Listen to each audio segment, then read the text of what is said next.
today, January 4th, marks the second day for the 115th Congress that started yesterday, actually. It's a Republican-held majority in both the Senate and the House. So senators, the House of Representatives, they all came back today for the second day. And on this second day, you had Paul Ryan meet with Paul Ryan and Vice President-elect Pence come and meet Republican lawmakers today to discuss Obamacare. And Obama came to discuss what Democrats should do to fight back against his only legacy as president is Obamacare.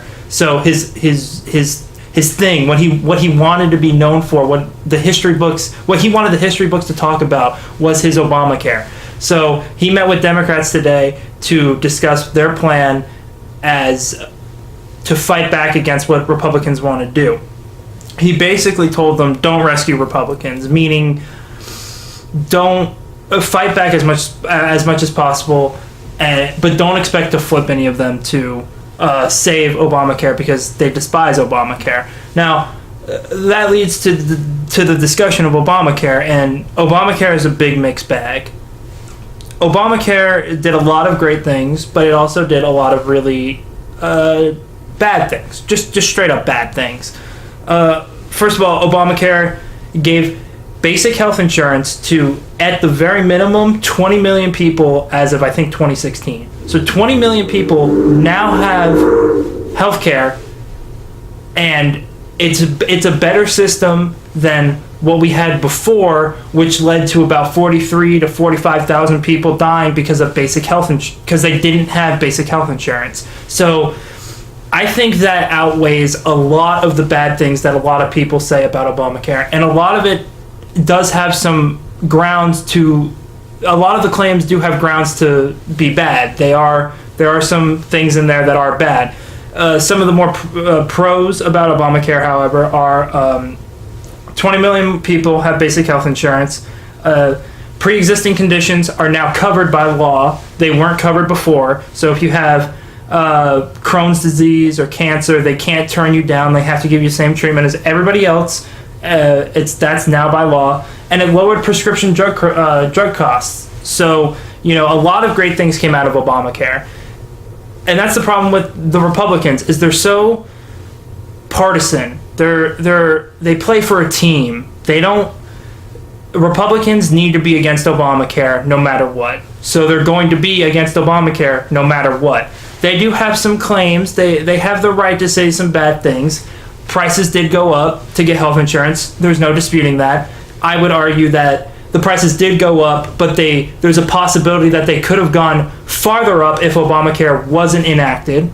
So basically, prices did go up, but they didn't go up as much because Obamacare was there to keep the prices low still. So, it's for both sides. However, I do agree that you being fined if you don't have health care, that's a little ridiculous. I don't think anybody should be fined for getting health care because it would cost more to get fined than to get the health insurance itself. So, that's a horrible thing that it does. And it's harder for small businesses to give people and employees health care because they don't make as much money.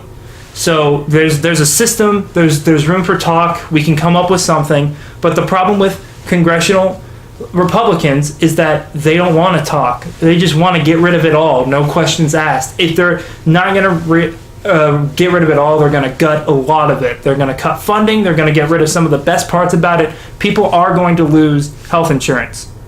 People have to realize that people are going to lose health insurance. And so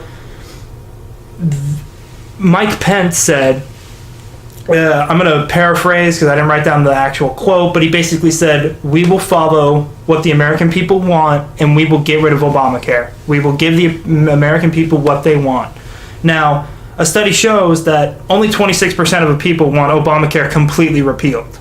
I don't know the numbers for how much of them want significant change in the other direction toward the Republican side, where it's not a complete overhaul, but it's just a lot of things gutted and taken out of Obamacare. I don't know the number on how many people want to keep a lot of it there, but want significant change. But 26% of people, of American people, want all of it gone. So when they say the American people, it's not the American people. They're not representing the American people. That's just a fact. That's when Mike Pence says we want to follow what the American people want and we want to repeal all of Obamacare, that's incorrect. That's a lie. He's lying to you. 26% from a recent study from Kaiser University says that 26% of the American people want to get rid of Obamacare completely. So they have no grounds other than the fact that they want to help this gross system where we have a for-profit medical system where companies can make more money denying you health coverage than actually giving you health coverage. And so that's why I think Obamacare is a big mixed bag. It gave people health insurance, but we need to go farther. We need to move towards it comes out of our taxes. It's a single payer. We pay into it. You get health insurance from the government. There's no for-profit. You want to talk about couches. You want to talk about video games. You want to talk about chairs. You want to talk about TVs. That's private sector. Healthcare is one of those things where it's got to be paid for by the government. There's just no question about it. So this is the start of Trump's presidency.